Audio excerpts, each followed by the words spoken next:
Hello guys, good morning. Ito pala yung bago kong aso ng pangalang Susi. Susi, kumusta ka na dyan? Ikaw ngayon ay pumalit sa aking aso na nawala, si Wana.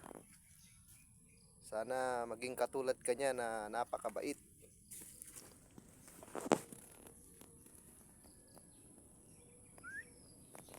At sana hindi ka tumulad sa kanya na naaksidente at tumalon sa pader. Dito na aksidente si aking alagang si Wana. Dito siya, tumalon siya nung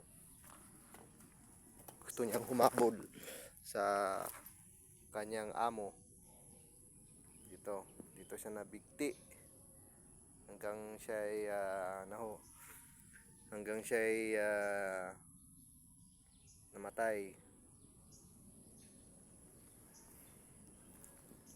Kaya ngayon ibinalik ko na yung aso ko na pinaalaga ko rin sa aking kaibigan. Kinuha ko muna para may kasama ko, at mahirap pag wala tayong alaga guys. Kaya kung may alaga kayo, ingatan nyo na, itali ng safety para iwas sa aksidente. Tumayo ka dyan, Susi, para makita ka ng mga madlam people. Oh, yan, si Susi, napakabait din, ha? Halika. Susi.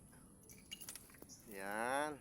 Oh, dami na maglalike sa'yo yan, Susi. Oh, maitim siya, maitim.